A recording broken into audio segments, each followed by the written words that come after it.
राजधानी दिल्ली का एक शेल्टर होम चर्चा का विषय बना हुआ है। रोहिणी स्थित आशा किरण होम में रहस्यमयी मौत का मामला सामने आया है।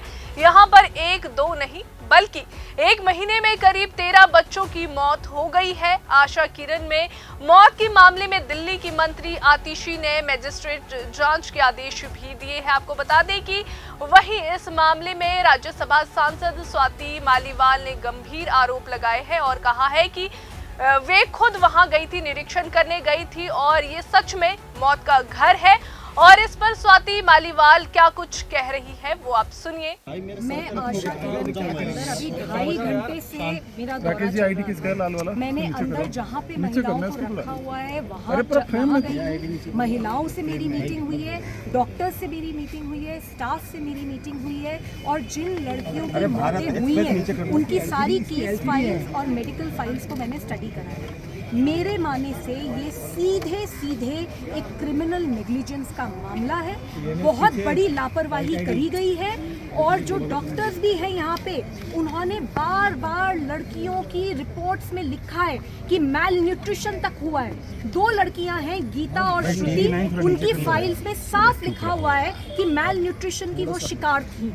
यहाँ तक कि जब डॉक्टर से बात करी गई है तो उन्होंने बताया है कि 30% लोग, जो 1000 लोग यहाँ रह रहे हैं उनमें से 30% के करीब लोग मैल न्यूट्रिशन के शिकार हैं। उनके BMI 18 से कम है। 20% को अलग अलग तरीके की स्किन डिजीजेस हैं। अंदर जब मैं गई एक छोटे कमरे में 46 महिलाओं को रखा हुआ है, बिस्तर एक भी नहीं है और उनको नीचे बिना किसी गद्दे के सुलाया जाता है। हालात ये हैं कि अगर वो 46 लड़कियां लेट जाएं तो बिल्कुल एक के ऊपर एक सोएंगी तब जाके वो सो पाएंगी। ये हाल हो रखा है। उनमें से 2 लड़कियां जो मरी हैं, पुष्पा और गीता, दोनों लड़कियों को बेड सोर्स थे। उनकी जो फाइल पढ़ी है मैंने, उसमें साफ डॉक्टर ने लिखा हुआ है कि ये पर्सनल हाइजीन किसके नेग्लिजेंस से हो रहा है, क्यों ये नेग्लिजेंस हुई, बेड सोर्स होने का क्या मतलब है। ये हालात हो रखे हैं। इतनी गर्मी है अंदर, इंसान खड़ा नहीं हो पा रहा। जो एडमिनिस्ट्रेटिव ऑफिस है वहाँ पे AC लगा हुआ है, लेकिन जहाँ लड़कियों को रखा हुआ है और 200-300 लड़कियाँ 300 लड़कियाँ यहाँ पे हैं, महिलाएं हैं यहाँ पे, उनके लिए एक भी AC नहीं लगा हुआ। लड़कियाँ खुद उनमें से जो बोल पा रही हैं वो बार बार मांग कर रही हैं कि कुछ ऐसा करवा दीजिए कि गर्मी बहुत ज़्यादा हालात है। ओवर क्राउडिंग की वजह से मौत हुई है, मैल न्यूट्रिशन की वजह से मौत हुई है, हीट और डिहाइड्रेशन की वजह से मौत हुई है। और कितनी शर्म की बात है कि अभी तक मंत्री यहाँ नहीं आए, अभी तक सेक्रेटरी यहाँ नहीं आए, तो वो अपने एयर कंडीशन कमरों में बैठे रहेंगे और यहाँ पे लोग मरते रहेंगे। कितनी शर्म की बात है। मेरे हिसाब से तुरंत FIR होनी चाहिए। ये जितने भी लोग इन्वॉल्व हैं, जिनके भ्रष्टाचार के चलते, जिनकी लापरवाही के चलते आज ये मौतें हुई हैं, इन सब के ऊपर सख्त से सख्त कार्रवाई होनी चाहिए। मैं एक रिपोर्ट बना रही हूँ और मैं ये मुद्दा पार्लियामेंट में जरूर उठाऊंगी। आतिशी ने आज प्रेस कॉन्फ्रेंस की और उन्होंने कहा कोई मंत्री नहीं है इस विभाग का, समाज कल्याण विभाग का, ये एक बड़ी वजह हो सकती है। जी बिल्कुल, मंत्री तो इमीडिएटली होने ही चाहिए। और जो मंत्री बैठकर AC के कमरों में प्रेस कॉन्फ्रेंस कर रहे हैं, उनका फर्ज नहीं बनता कि वो आके यहाँ पे हालात देखें। जरा आके देखिए अंदर क्या हाल है। जमीन पे पड़े हैं लोग। ये कोई तरीके हैं? आप मेंटली चैलेंज, स्पेशली एबल्ड लोगों को इस तरीके से ट्रीट करेंगे? 2 साल पहले मैं आई थी यहाँ पे, मैंने इंस्पेक्शन किया था, मैंने सरकार को एक बहुत डैमिंग रिपोर्ट दी थी क्योंकि तब भी ऐसे ही हालत थे और इतना बुरा हाल था, इतनी बदबू थी। आज भी यहाँ पे वही बदबू है। तो मैं ये जानना चाहती हूँ कि ये जो सरकार के मंत्री हैं और अफसर हैं, ये कमरों में बैठकर अपने एयर कंडीशन रूम में बैठ के प्रेस कॉन्फ्रेंस कर रहे हैं, इंक्वायरी ऑर्डर कर रहे हैं। अरे इंक्वायरी तो हर बार होती है, इनके ऊपर कौन इंक्वायरी करेगा? FIR में इन सब लोगों का नाम होना चाहिए और इनके ऊपर अच्छे से इन्वेस्टिगेशन। लोकल विधायक जो स्कूलों में सर्वे कर रहे हैं, लेकिन उस समय क्या एक्शन लिया गया था? जब आप DCW की चीफ थी उस समय आपने ये मसला उठाया था, तो क्या एक्शन लिया गया था उस वक्त? उस समय भी एक इंक्वायरी ऑर्डर कर दी गई थी। कुछ थोड़े बहुत बदलाव करे गए थे, लेकिन आज हालात देख लीजिए। 1000 लोग रहते हैं यहाँ पे और साइकियाट्रिस्ट एक है जो 3 दिन में, हफ्ते में 3 दिन के लिए आता है। एक भी काउंसलर नहीं है यहाँ पे। कितनी वैकेंसीज हैं यहाँ पे, कौन जिम्मेदारी लेगा? 8 महिलाएं मरी हैं। ये वो महिलाएं हैं जो इतनी पीड़ित थीं और इनको बचाया जा सकता था। सीधे सीधे सरकार की जिम्मेदारी बनती है और मुझे बहुत शर्म आ रही है।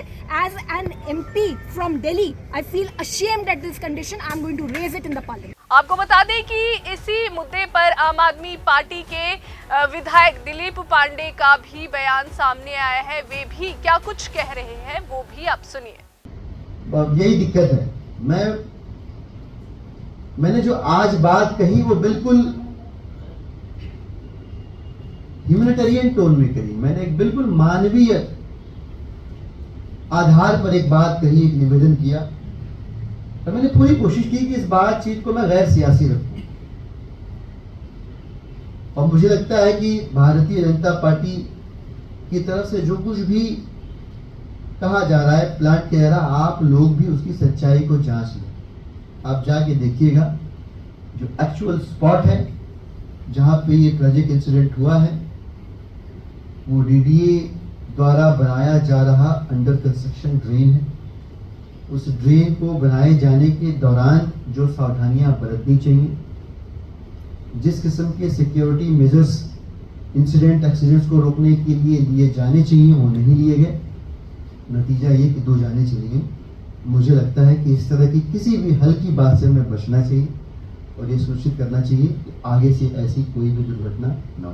सर, एक आशा के जो है उसमें पिछले 20 दिन के अंदर बताया जा रहा है कि 14 बच्चों की मौत हुई, हालांकि उसमें जुडिशियल इंक्वायरी के लिए मैडम ने कह दिया। जी बिल्कुल, सरकार के संज्ञान में इस मामले के आते ही तुरंत इस पूरे प्रकरण के मजिस्ट्रियल जांच का आदेश दिया जा चुका है।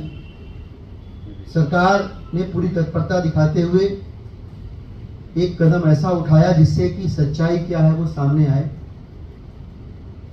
मेरी गुजारिश उनसे भी होगी जिनके कंधों पर इस राष्ट्रीय राजधानी क्षेत्र की कानून व्यवस्था को संभालने का दायित्व है, बोझ है, कि वो भी जो है इस मामले में तत्परता दिखाएं, जांच पड़ताल करें और सच क्या है वो सामने लाएं। सरकार की ओर से मैं आश्वस्त करता हूं, जांच की रिपोर्ट आने के बाद जो भी जिम्मेदार होंगे उनको बख्शा नहीं जाएगा, उनके ऊपर सख्त से सख्त कार्रवाई की जाएगी। दिलीप जी, लेकिन सवाल इसलिए भी उठ रहा है क्योंकि ये इकलौता महीना नहीं है जिसमें 14 डेथ्स हुई हैं।